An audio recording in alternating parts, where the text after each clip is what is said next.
Hello aspirant, एक बार फिर से आपका मेरे YouTube चैनल ज्ञान तंत्र में स्वागत है। मेरा नाम मोनिका मिश्रा है। मैं आपकी हेल्थ सीटेड प्रिपरेशंस में, टीचिंग एग्जाम में, साथ ही साथ वैकेंसीज को के बारे में अपडेट कराने में करती हूँ। आज हम क्लास 6 देखेंगे सीटीपी के कुछ इंपॉर्टेंट क्वेश्चन की। ऑलरेडी मैंने क्लास 5 तक करा दिया है, तो प्लीज आप उसको जाके देखिएगा और साथ ही साथ और भी क्वेश्चन कराए हैं उसे भी जाके सॉल्व करने की कोशिश कीजिएगा।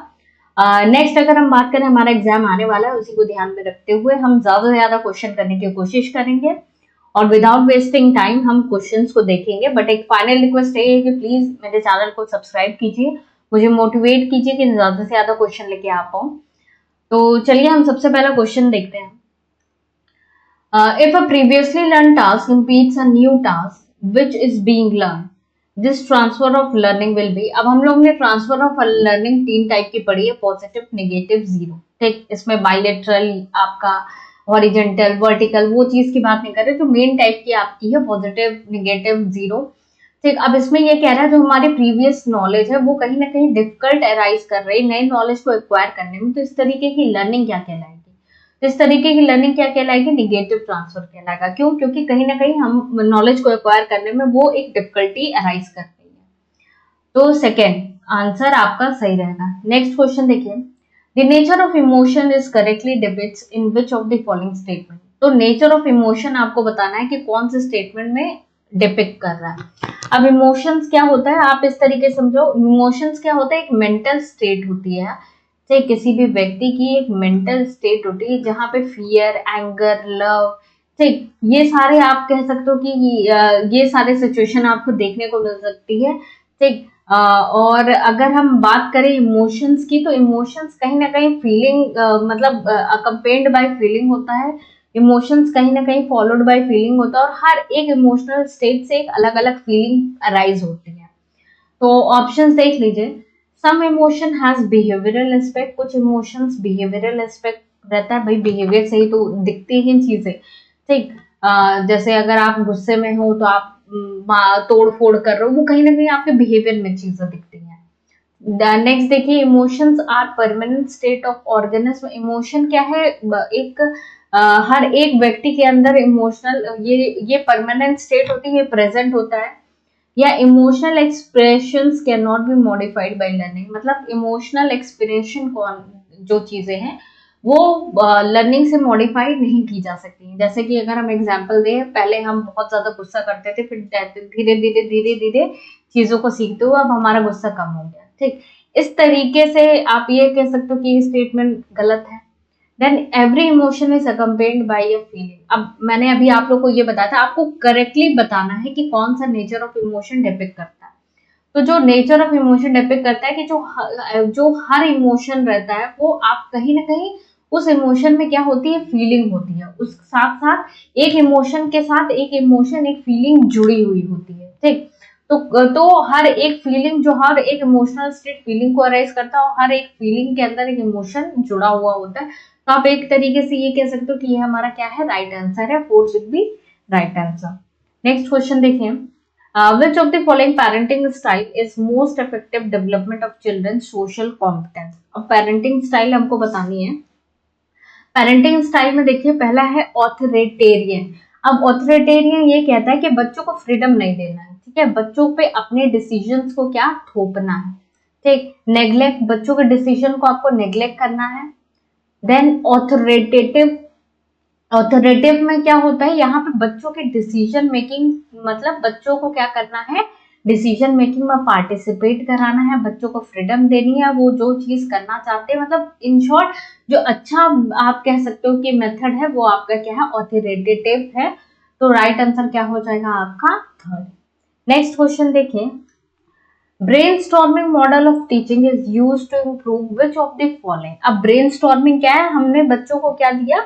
मतलब बच्चों को ये मौका दे रहे हैं कि बच्चे अपने ब्रेन को हर तरीके से, हर एक मतलब क्रिटिकल इवैल्यूएशन करके मल्टीपल आंसर को ढूंढे, समझे, एनालाइज करे चीजों को, कैसे क्या सही है।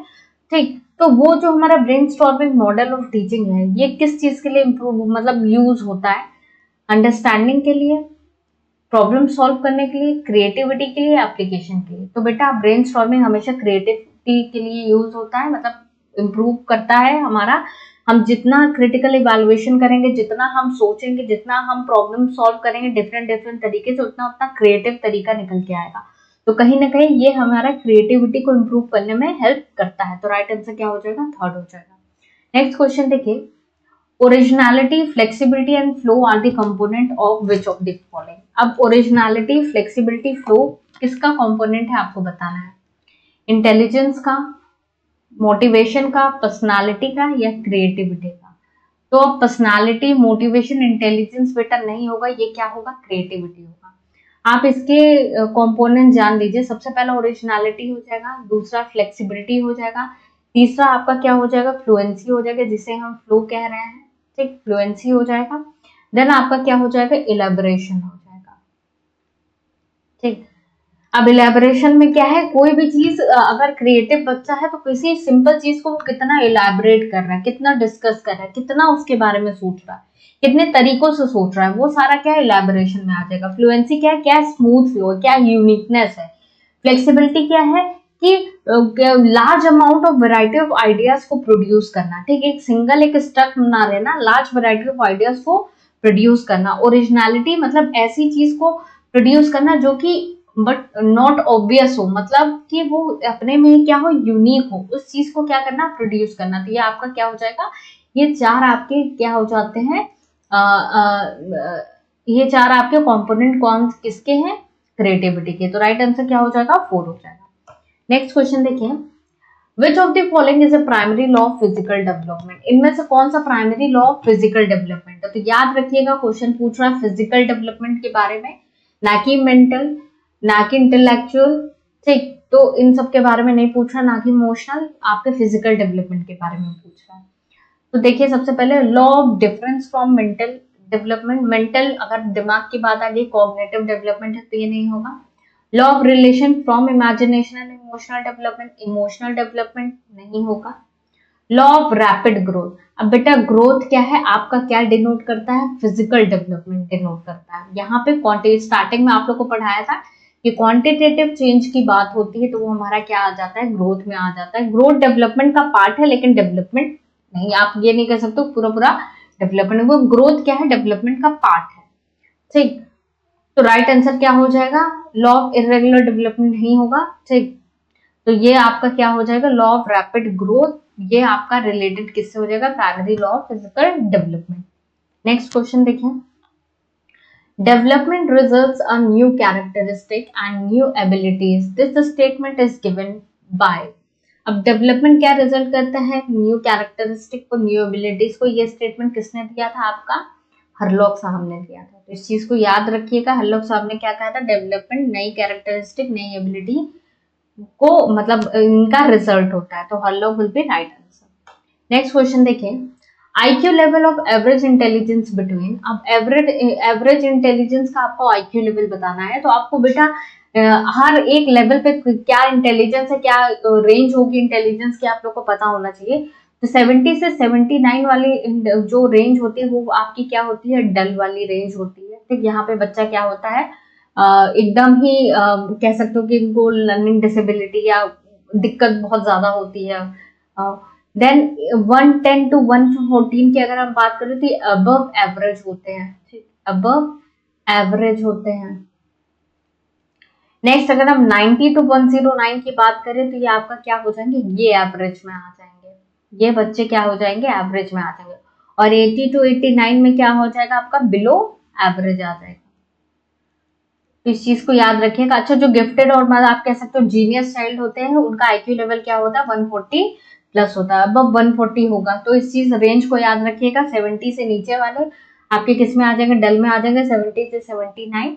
देन 110 टू 114 अबव एवरेज, 90 से 109 आपका एवरेज वाला है, देन आपका बिलो एवरेज। तो इस सीक्वेंस को याद रखिएगा। नेक्स्ट क्वेश्चन देखिए, creativity is usually associated with. ये क्वेश्चन आ चुका है, ये जितने भी क्वेश्चन करा रही है कहीं ना किसी टेट एग्जाम में पूछे गए हैं, चाहे वो एचटेट हो, रीट हो, आपका यूपी टेट हो, कहीं ना कहीं ये एग्जाम में पूछे गए हैं। ठीक, और बहुत बार ऐसा देखा गया है, जैसे मान लीजिए रीट में पूछा गया है तो वो कहीं ना कहीं सीटेट में पूछ लिया गया है या यूपी टेट में पूछा गया है। तो इसलिए मैं आपको जितने भी क्वेश्चन करा रही हूँ वो क्वेश्चन पेपर के ही आए हुए हैं। तो ये मत सोचिएगा कि आप इतने सिंपल हैं या इतने वो है, ये सब क्वेश्चन पेपर के हैं। तो अगर हम क्रिएटिविटी की बात करें तो सबसे पहले देखिए क्रिएटिविटी ये क्वेश्चन में ऑलरेडी करा चुकी हूँ। हाइपर एक्टिव चाइल्ड मतलब ऐसा बच्चा जो बहुत ज्यादा एक्टिव रहता है, कहीं बैठता नहीं है। ठीक। लो कंप्रीहेंशन मतलब ऐसे बच्चे जो चीजों को समझ नहीं पाते, अंडरस्टैंड नहीं कर पाते, लो कंप्रीहेंशन। तो ये तो क्रिएटिविटी से रिलेट नहीं होगा। कन्वर्जेंट, एक प्रॉब्लम का एक ही सॉल्यूशन ढूंढना, तो ये भी नहीं होगा। ये हमारा किससे है? डाइवर्जेंट थिंकिंग से। तो राइट आंसर क्या हो जाएगा? फोर्थ हो जाएगा, जहां एक आंसर के हम क्या ढूंढ रहे हैं? मल्टीपल आंसर ढूंढ रहे हैं। तो right answer will be fourth. Next question देखिए, signs of gifted child are. अब गिफ्टेड चाइल्ड का आपको क्या बताना है? साइंस बताना है कि गिफ्टेड चाइल्ड के क्या साइन होते हैं। सबसे पहला देखिए, नॉवेल्टी इन एक्सप्रेशन। ऐसे बच्चे मतलब कह सकते हो नॉवेल्टी इन एक्सप्रेशन। एक मिनट।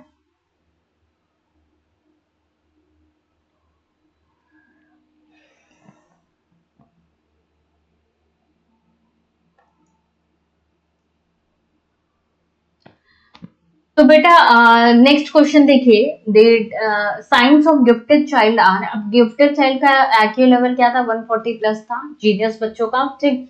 आप ये कह सकते हो इनमें से साइंस आपको बताने के कौन सा साइन रहेगा? Novelty in expression. नॉवेल्टी का मतलब क्या होता है? न्यू थिंग्स, मतलब कि अपने न्यू थिंग्स, न्यू सिचुएशन, हमेशा हमेशा डिफरेंट रहना। तो जो गिफ्टेड बच्चे हैं उनके पास ये क्वालिटी होती है। देन क्यूरियसिटी, उन बच्चों में क्यूरियसिटी होती है, हर चीज को जानने की, समझने की, बहुत ज्यादा क्यूरियस होते हैं। देन टॉकेटिव, बातचीत करते रहते हैं। नहीं। हाइपर एक्टिव नहीं बेटा। तो आपका राइट आंसर क्या हो जाएगा? 1 और 2 हो जाएगा, ठीक। नेक्स्ट क्वेश्चन देखिए, who gave the formula of IQ written below. तो बेटा फॉर्मूला किसने दिया था? Intelligence quotient mental age divided by chronological age into 100। तो ये आपको जो इंटेलिजेंस क्वेश्चन है, परसेंटेज है, उसका फाइंड करने का फॉर्मूला है। बेटा एक चीज और बता दूं, जो मेंटल एज की बात की थी किसने की थी? आपके बिनेट साहब ने की थी, ठीक। मेंटल एज की बात सबसे पहले बिनेट साहब ने की थी। लेकिन जो ये फॉर्मूला दिया था, ये जो IQ लेवल कैलकुलेट करने का फॉर्मूला दिया था, वो किसने दिया था? आपके विलियम स्टर्न ने दिया। तो इस चीज को आप लोग याद रखिएगा, ठीक। तो विलियम स्टर्न ने आपका फॉर्मूला दिया था। मेंटल एज की बात सबसे पहले किसने की थी? बेनेट साहब ने की थी। तो राइट आंसर क्या हो जाएगा? 1 हो जाएगा। नेक्स्ट क्वेश्चन देखिए, Ravi intelligence test indicates that he is the category average to above average of intelligence. मतलब कि रावी का इंटेलिजेंस टेस्ट होता है, वो किस में आती है? अबव इंटेलिजेंस कैटेगरी में आती है। His grades in reading, spelling, social science and science are low. इनका जो ग्रेड है, जो रीडिंग, स्पेलिंग, सोशल साइंस, इसमें लो है, लेकिन मैथ्स के ग्रेड में बहुत हाई है, राइटिंग स्किल में एडुकेट है। तो जो बच्चे जो रवि है, वो क्या मतलब कौन से लर्निंग डिसेबिलिटी से पीड़ित है, आप ये कह सकते हो। डिसकैलकुलिया, ये मैथ्स डिसऑर्डर होता है। डिस्ग्राफिया राइटिंग है, राइटिंग तो एडिक्वेट है। डिस्पेजिया लैंग्वेज डिसऑर्डर नहीं है, कोई कम्युनिकेशन में किसी भी तरीके से प्रॉब्लम नहीं है, रीडिंग में प्रॉब्लम है उसको। तो उसका राइट आंसर क्या हो जाएगा? डिसलेक्सिया हो जाएगा, ठीक। नेक्स्ट क्वेश्चन देखिए, Srishti is the student of class 2। Srishti जो है क्लास 2 की स्टूडेंट है। She was taught basic mathematics by the teacher, ठीक। वो उनके टीचर ने उनको बेसिक मैथमेटिक्स पढ़ाया। Next day by shopping she pointed out the mistake in total done by shopkeeper. Which of the following learning is this. मतलब कि वो जो मैथ्स जो उसने पढ़ी थी, उसने उस चीज को यूज किया अपने प्रैक्टिकल लाइफ में, और जो शॉपकीपर थे उन्होंने मिस्टेक किया, ठीक। उस मिस्टेक को आपकी सृष्टि ने करेक्ट किया। तो वो जब अपनी लर्निंग को इस्तेमाल कर रही किसी चीज को आगे समझने के लिए, तो वो आपकी क्या कहला जाएगी? पॉजिटिव ट्रांसफर कहलाएगा। कहीं से कोई भी हिंड्रेंस क्रिएट नहीं हुआ, कहीं से कोई भी आप कह सकते हो बैरियर नहीं है। उसने यूज किया अपने नॉलेज को, ताकि वो नई नॉलेज या फिर आगे चीजों को समझ सके। तो ट्रांसफर क्या है आपका? पॉजिटिव है। तो राइट आंसर क्या हो जाएगा? सेकेंड हो जाएगा। नेक्स्ट क्वेश्चन देखिए, which of the following theory is also known as theory of reinforcement. अगर हम थ्योरी ऑफ रीइंफोर्समेंट की बात करें तो सबसे पहले ऑप्शन देखिए, operant conditioning theory. Operant conditioning theory आपकी किसने दी है? आपके BF स्किनर साहब ने दी है। BF स्किनर साहब ने दी। यही थ्योरी है जिसको हम आप रीइंफोर्समेंट थ्योरी कहते हैं, साथ ही साथ इंस्ट्रूमेंटल कंडीशनिंग थ्योरी भी कहते हैं। इंस्ट्रूमेंटल कंडीशनिंग थ्योरी भी कहते हैं, इस चीज को याद रखिएगा। तो राइट आंसर हमारा क्या हो जाएगा? ऑपरेंट कंडीशनिंग थ्योरी हो जाएगा। एसआर थ्योरी हमारे किसने दी थी? एसआर थ्योरी हमारे एल थॉर्नडाइक साहब ने दी थी। ठीक, क्लासिकल कंडीशनिंग थ्योरी किसने दी थी? वैन पावलोव ने दी थी। और थ्योरी ऑफ इनसाइट किसने दी थी? वॉल्फ कोहलर ने दी थी। तो ये सीक्वेंस, ये चीज आप लोग को याद होनी चाहिए, ये आपकी लर्निंग थ्योरीज है जो कि अलग अलग आपके दी थी। तो राइट आंसर क्या हो जाएगा? 1 हो जाएगा। नेक्स्ट क्वेश्चन देखिए, choose the example that illustrate intrinsic motivation. ऐसा एग्जाम्पल आपको बताना है जहां पे बच्चा मोटिवेटेड है खुद से, वो चीज डिपेक्ट कर रहा है। ऑप्शन देखिए, Vandana is working hard to score well in exam as she wants a gift from her parents. Gift चाहिए, एक्सट्रिंसिक है। Urmila is completing her homework so that she can watch TV, TV देख सकते हैं, extrinsic है। Ella is reading more books so that she can secure first rank in district and her school get fame of district level। मतलब कि पहली rank उसको चाहिए और फेम चाहिए। ठीक, लेकिन Megha is exploring various resources for her project because she loves learning thing, क्योंकि उसे अच्छा लगता है काम करना। तो इंट्रिंसिक क्या हो जाएगा? आपका डी हो जाएगा। ठीक, तो बच्चा खुद से मोटिवेटेड है तो वो आपका इंट्रिंसिक मोटिवेशन हो जाएगा। नेक्स्ट क्वेश्चन देखिए, Who among the following has provided the learning theory? इनमें से किसने लर्निंग थ्योरी आपकी नहीं दी है? तो अभी हम लोग ने लर्निंग थ्योरी का क्वेश्चन किया, थॉर्नडाइक साहब ने कौन सी दी थी आपकी? Stimulus response theory. BF Skinner ने ऑपरेंट कंडीशनिंग थ्योरी। और कोहलर ने कौन सी दी थी? Insight theory. लेकिन बीएस ब्लूम ने क्या दी है? ब्लूम्स टेक्सोनॉमी दी है। ठीक, टेक्सोनॉमी का मतलब क्या होता है? क्लासिफिकेशन। क्लासिफिकेशन किस चीज का किया था आपका? आप कह सकते हो डोमेन कौन से थे? कैप कह सकते हो, कॉग्निटिव, अफेक्टिव, साइकोमोटर। जिसमें से हमारा एग्जाम पर्सपेक्टिव से कौन सा जरूरी है? आपको कॉग्निटिव वाला ज्यादा जरूरी है। नेक्स्ट क्वेश्चन देखें, according to RTE act 2009 working hour per week for teachers are. तो मेरी अगर जिसने भी वीडियो आरटीई एक्ट के बारे में नहीं देखी तो प्लीज जाके देखिएगा, वहां पे मैंने ब्रीफली चीजों को कराया है। ठीक, कितने आवर्स लगेंगे, कितने डेज लगेंगे, प्राइमरी में क्या है, अपर प्राइमरी में क्या है, तो उसको जाके देखिएगा। तो आरटीई एक्ट 2009 के द्वारा जो वर्किंग आवर डिसाइड हुआ है आपका टीचिंग का, वो क्या हुआ? पर वीक का 45 आवर हुए हैं। ठीक, तो क्लियर है? तो राइट आंसर क्या हो जाएगा आपका? थर्ड। नेक्स्ट क्वेश्चन देखिए, which among the following is different from characteristic of a good test? Good test का कैरेक्टरिस्टिक कौन सा है? तो आप लोग को याद कराया था ORB करके, ऑब्जेक्टिविटी, रिलायबिलिटी और वैलिडिटी। तो ऑब्जेक्टिविटी, वैलिडिटी, रिलायबिलिटी है, लेकिन एटीट्यूड नहीं होगा। तो राइट आंसर क्या हो जाएगा? डी होगा। ठीक, डिफरेंट पूछ रहा है मतलब नॉट पूछ रहा है, कौन सा अलग है। नेक्स्ट देखिए, A reflective teacher creates classroom situation for a student too। अब रिफ्लेक्टिव टीचर कौन होते हैं? वो टीचर जो अपने टीचिंग पे ध्यान रखते हैं कि वो क्या पढ़ा रहे हैं, कितना प्रॉपरली वो क्या करते हैं, टाइमली बच्चों से फीडबैक लेते हैं, किसको क्या दिक्कत आ रही है, उनकी टीचिंग में क्या नहीं समझ में आ रहा है, वो एक आपका रिफ्लेक्टिव टीचर होता है। तो ऐसे teacher that's create classroom situation for student to listening the lecture, lecture लेने के लिए, taking notes from the lecture of the teacher, notes लेने के लिए, मेंटेनिंग क्लासरूम डिसिप्लिन, या promoting interaction between student and teacher. अभी बताया बच्चों से प्रॉपर फीडबैक लेना, चीजों को समझना और समझाना। तो ये प्रॉपर इंटरेक्शन क्या हो जाएगा? प्रमोटेड इंटरेक्शन क्या हो जाएगा आपका? स्टूडेंट टीचर के बीच में।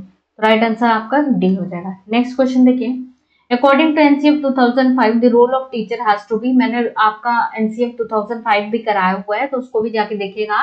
रोल ऑफ टीचर क्या होना चाहिए? फैसिलिटेटर होना चाहिए। बच्चों को टाइमली फैसिलिटेट करना है, बच्चों की प्रॉब्लम जाननी है, समझनी है, बच्चों को एक इजी वे में टास्क देना है और समझाना है। डिफिकल्ट टास्क भी बच्चों को इजी लगे, इस तरीके से काम करना है। तो एनसीएफ के द्वारा बच्चों को क्या, टीचर को क्या होना चाहिए? फैसिलिटेटर होना चाहिए। नेक्स्ट क्वेश्चन देखिए, the purpose of evaluation is. अब इवेल्युएशन का पर्पस क्या होना चाहिए? To label the children as low and gifted. Label लगाना गलत बात है। Identify children who needs remedial measure. ऐसे बच्चों को आइडेंटिफाई करना जिनको रेमेडियल मेजर्स की जरूरत है, हो सकता है। To diagnose learning difficulty and problem area. बच्चों की लर्निंग डिफिकल्टीज को समझना और प्रॉब्लम एरिया को समझना। या to provide feedback on the extent to which have been successfully in imparting education for a productive life. ये भी ऑप्शन सही लग रहा था, ये भी ऑप्शन सही लग रहा था, लेकिन करेक्ट आंसर क्या हो जाएगा? बच्चों को क्या करना? हमें फीडबैक को प्रोवाइड करना है। ठीक, which have been successful in imparting education for a productive life। मतलब ऐसे कि बच्चों को इस तरीके से हमें एजुकेशन देनी है कि उनकी लाइफ जो हो वो क्या हो, प्रोडक्टिव बने। बच्चों को प्रॉपर फीडबैक देना है, उनकी चीजों को डायग्नोस करना है, उनको आइडेंटिफाई करना है, रेमेडियल मेजर्स देना है। तो ये सारी चीजें इसमें इंक्लूड हो जाएंगी। तो राइट आंसर क्या हो जाएगा, फोर्थ हो जाएगा। नेक्स्ट देखिए, ये बेटा मैच द फॉलोइंग है, ये आपका सीक्वेंस क्या रह जाएगा, आपका 22 क्वेश्चन है। अब देखिए यहाँ पे proximal distance, cephalocaudal, inter individual difference, domain of और इंट्रा इंडिविजुअल डिफरेंस। ठीक, अब चीजों को ऑप्शन देखिएगा। अब यहाँ पे देखिए प्रॉक्सिमल डिस्टेंस का मतलब क्या होता है, सेंटर टू पेरिफेरी। अब सेंटर टू पेरिफेरी कहीं दिख रहा है, हेड टू टू क्या है, सेप्रोकॉर्डल का है। Centre to periphery, centre to periphery, ठीक, यहाँ देखिए। अब ऑप्शन में देखिए, पूरा पढ़ने की जरूरत नहीं। अब देखिए कहीं पे 1 का डी दे रहा है, कहाँ कहाँ है, एक ऑप्शन ये है, एक ऑप्शन ये है, तो ये ऑप्शन ऐसे ही कट गए। ठीक, अब देखिए हमने सेकंड का क्या ढूंढा था, सेकंड का हमने ए ढूंढा था, तो यहाँ पे देखिए सेकंड का ए है, लेकिन यहाँ पे सेकंड का क्या है, बी है, तो ये भी गलत हो गया। तो राइट आंसर हमको यहीं पे मिल गया, पूरा पढ़ने की जरूरत नहीं, लेकिन देख लीजिएगा आप सही से। तो ये आपको प्रॉक्सिमल डिस्टल डी हो गया, सेप्रोकॉर्डियल ए हो गया। इंटर इंडिविजुअल डिफरेंस मतलब कि बाहरी लोग, मतलब जो दो लोग के बीच का डिफरेंस, वो क्या हो जाएगा आपका, difference of children develop different, दो बच्चे आपस दोनों का डेवलपमेंट रेट क्या अलग अलग होता है। ठीक, अब इंट्रा में क्या हो जाएगा, आपके अंदर in a single child rate of development can vary from one of the development to another. मतलब जरूरी नहीं है कि हर एक चीज का हो सकता है, मानसिक विकास आपका लेट हो, आपका शारीरिक विकास जल्दी हो जाए, तो इंडिविजुअल भी डिफरेंट रेट फॉलो करता है। तो राइट आंसर आपके क्या हो जाएगा, 1 हो जाएगा। नेक्स्ट क्वेश्चन देखिए, individual differences temperament are basically, जो इंडिविजुअल डिफरेंस होता है भाई, दो लोग एक समान नहीं होते। आप कह सकते हो जो टेम्परामेंट होता है, जो सोचने समझने की शक्ति होती है, जो जो आप कह सकते हो कि किस तरीके से एक इंसान बिहेव करेगा, क्या बिहेवियर रहेगा, पर्सन का क्या कैरेक्टर, वो कहीं ना कहीं बेसिकली किस पर डिपेंड करता है, वो आपकी इनेट फैक्टर पर डिपेंड करता है। मतलब कि आप हेरिडिटिकल फैक्टर इस चीज को कह सकते हो कि आपका टेम्परमेंट कैसा रहेगा, आप कैसे बिहेव करोगे, वो कहीं ना कहीं आपका इनेट फैक्टर इन्फ्लुएंस करता है। और ऐसा होता है अक्सर कि माँ बाप अगर गुस्से वाले हैं तो बच्चा भी वैसा ही होगा। तो कहीं ना कहीं ये हमारा क्या होता है, इनेट होता है। तो राइट आंसर क्या हो जाएगा आपका, सेकेंड हो जाएगा। नेक्स्ट क्वेश्चन देखिए, Which intelligence is not included in Gardner's theory of multiple intelligence? Gardner की थ्योरी बेसिकली हमने एक इंटेलिजेंस पढ़ी है, लेकिन बाद में गार्डनर साहब ने एक्सटेंशन किया था, एक और चीज को इंक्लूड किया था, जिसमें हम देख सकते हैं इंट्रापर्सनल है। जब आंतरिक मतलब एक व्यक्ति अपने अंदर चीजों को अंदर अपने आप को सही तरीके से समझता है, वो इंट्रा हो जाएगा। नेचुरल नेचर को समझता है। एग्जिस्टेंशियल मतलब कि क्वेरीज को किस तरीके से हैंडल कर रहा है, ये बाद में इंक्लूड किया था आपका हॉवर्ड गार्डनर साहब ने। क्वेरीज को कोई एक व्यक्ति किस तरीके से हैंडल करता है, किस तरीके से सोच रहा है, किस तरीके से जवाब दे रहा है, वो आपका एक्सटेंशियल हो जाएगी। इमोशनल आपका नहीं होगा। तो राइट आंसर क्या हो जाएगा आपका, थर्ड हो जाएगा। बाकी ये है। नेक्स्ट क्वेश्चन देखिए, ये सीक्वेंस यहाँ पे गलत हो गया है, ये आपका क्या है 25 है। Which method is not directly related to children with special need? तो ऐसे बच्चे जिनको जो स्पेशल नीड वाले बच्चे हैं, कौन सा मेथड डायरेक्टली रिलेट नहीं करेगा। डाइवर्सिटी ऑफ करिकुलम मतलब कि जहाँ पे नॉर्मल साइड स्पेशल साइड सभी है, वहां पे डाइवर्सिटी ऑफ करिकुलम होना चाहिए, करिकुलम फ्लेक्सिबल होना चाहिए, नीड के अकॉर्डिंग चेंज होना चाहिए। तो ये बेटा सही बात है। Development of sports and extra curricular activity, ऐसे बच्चों के लिए भाई सभी बच्चों के लिए क्या स्पोर्ट्स है, एक्स्ट्रा करिकुलर एक्टिविटीज को डेवलप करना। डिफरेंट टीचिंग मेथड, एक मेथड से ना पढ़ा के डिफरेंट टीचिंग मेथड्स को पढ़ाना। ट्रेनिंग फॉर स्पेशल एक्टिविटीज, बेटा ये training for special activity generally आप ये कह सकते हो जो गिफ्टेड चाइल्ड है या फिर किसी चीज में बहुत अच्छे हैं, उनको ये ट्रेनिंग दी जाती है फॉर स्पेशल एक्टिविटीज। किसी स्पेशल एक्टिविटीज में बहुत अच्छे हैं, तो आप ये नहीं कह सकते हो कि स्पेशल नीड वाले बच्चों को ये डायरेक्टली रिलेट करता है। तो राइट आंसर क्या हो जाएगा आपका, फोर्थ हो जाएगा। बाकी सारी चीजें होंगी। नेक्स्ट क्वेश्चन देखिए, which is the main philosophy of national curriculum framework 2005? तो main philosophy of national curriculum framework, ये क्वेश्चन बार बार करा चुकी हूँ। लर्निंग विदाउट बर्डन ही हमारी क्या है फिर मेन फिलोसफी। यहाँ पे जो इनकम्प्रीहेंशन वाली चीजें हैं, मतलब अननेसेसरी जो चीजें हैं उस चीज का लोड हमें कम करना है, बैक का लोड कम करना है, ताकि बच्चा फ्रीली और एक समाज में रह के रियल लाइफ लर्निंग से सीख पाए। तो right answer will be B. Next देखिए, which statement is not true for right to education act 2009। तो इसके लिए आपको मेरी वीडियो देखनी पड़ेगी, राइट टू एजुकेशन एक्ट 2009, जो free and compulsory education for each and every child 6 to 14, बिल्कुल सही बात है, तो फ्री एंड कंपल्सरी एजुकेशन देना। Then provision of SMCs, SMC के बारे में भी मैंने पढ़ाया था। Provision of SMCs, school management committee बनाई जाती है कि स्कूल किस तरीके से काम कर रहा है उस चीज के लिए, ये भी बात सही है। Constitution of national commission for elementary education, ये भी बात बिल्कुल सही है। लेकिन minimum 60 hour of work per week for teacher, ये बात गलत है। अभी हमने पढ़ा कि क्या हो जाएगा, मिनिमम जो पर वीक वर्किंग आवर होता है वो कितना होता है, 45 आवर्स का होता है। तो राइट आंसर क्या हो जाएगा, 4 हो जाएगा। नेक्स्ट क्वेश्चन देखिए, silent feature of school based assessment. आप जो स्कूल बेस्ड असेसमेंट होता है उसका साइलेंट फीचर क्या होना चाहिए, teacher centre and lecture based. Teacher centred गलत बात है। चाइल्ड सेंटर्ड बिल्कुल सही। लेक्चर बेस्ड, सिर्फ लेक्चर बेस्ड होना चाहिए, गलत बात है। Child centred and activity based, बिल्कुल सही। जो हमारा स्कूल बेस्ड असेसमेंट होता है, एक तो वो चाइल्ड सेंटर होता है, चाइल्ड को फोकस करके चीजों को करना है, साथ ही साथ हमें एक्टिविटी बेस्ड चीजें करनी है।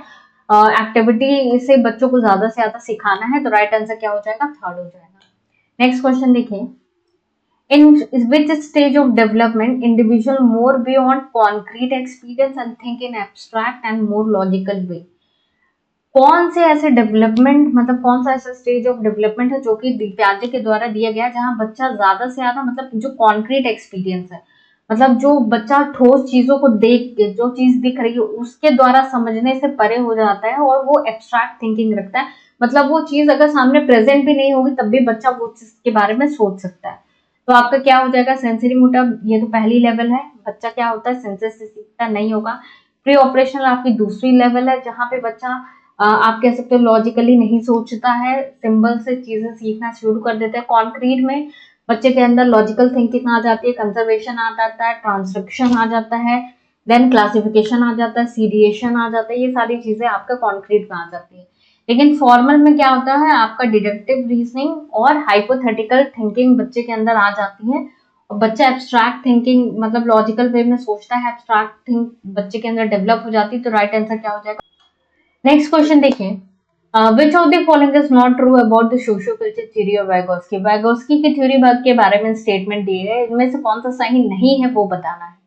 पहला ऑप्शन देखिए, चिल्ड्रन लर्न वेरी लिटिल, बच्चे बहुत बहुत ही कम लर्न कर पाते हैं from the performing task they can done और do independently, already do independent, मतलब इंडिपेंडेंटली। ये आपका किस जोन के बारे में बात कर रहे हैं, जोन ऑफ आपका जोन ऑफ एक्चुअल डेवलपमेंट के बारे में बात कर रहा है, जहां पे बच्चा मतलब खुद से कार्य करता है और चीजों को सीखता है। लेकिन अगर जब पॉज क्रिएट हो जाता है वहां पे बच्चों को हेल्प की जरूरत पड़ती है। ये ऑप्शन कहीं ना कहीं सही है। Concept of ZPD is a part of it, बिल्कुल सही। It ignores the importance of language in cognitive development, अच्छा language in cognitive development. Last option पे देखिए, it emphasise role of socio culture, बिल्कुल सही।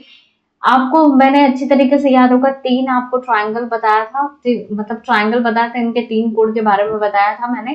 पहला आपका यहाँ पे क्या है, सोशो आपका आपका सोशल इंटरेक्शन वाला बात है, वाइगोस्की साहब कहते हैं।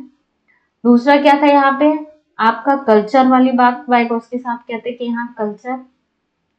और तीसरा आपका बताया था वाइगोस्की साहब ने लैंग्वेज। लैंग्वेज एक बच्चा क्या करता है, एज अ टूल यूज करता है लैंग्वेज चीजों को समझने के लिए। तो वाइगोस्की साहब यही कहते हैं, पहले लैंग्वेज डेवलप होती है तब बच्चे का कॉग्निशन डेवलप होता है, ये भी वाइगोस्की साहब कहते हैं। तो ये कैसे कह सकते हैं कि ignore the importance of language in cognitive development. तो ये ऑप्शन आपका गलत है। लैंग्वेज को मैंने एज एन टूल माना और लैंग्वेज को बहुत इंपॉर्टेंट फैक्टर माना जिससे बच्चे का कॉग्निटिव डेवलपमेंट होता है। ठीक, तो बाकी सारे ऑप्शन सही हैं, लेकिन ये ऑप्शन आपका गलत है। लास्ट ऑप्शन आपका 3rd will be right answer.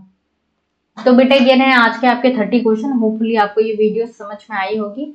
कोई भी प्रॉब्लम अगर लगती है तो प्लीज आप मुझे कमेंट सेक्शन में कमेंट कर सकते हैं, और अगर वीडियो पसंद आई तो प्लीज मेरे चैनल को लाइक शेयर सब्सक्राइब जरूर कीजिएगा। और thank you for watching this video. Next मैं और क्वेश्चन लेके आऊंगी और ईवीएस के भी कुछ पेडागोजी के क्वेश्चंस करेंगे, चीजों को देखेंगे। और होपफुली आपकी प्रिपरेशन अच्छी चल रही होगी। बस मुझे मोटिवेट कीजिए कि मुझे ज़्यादा से ज़्यादा क्वेश्चन लेके आ पाऊँ, और मुझे मेरे चैनल को सब्सक्राइब कीजिए। Thank you.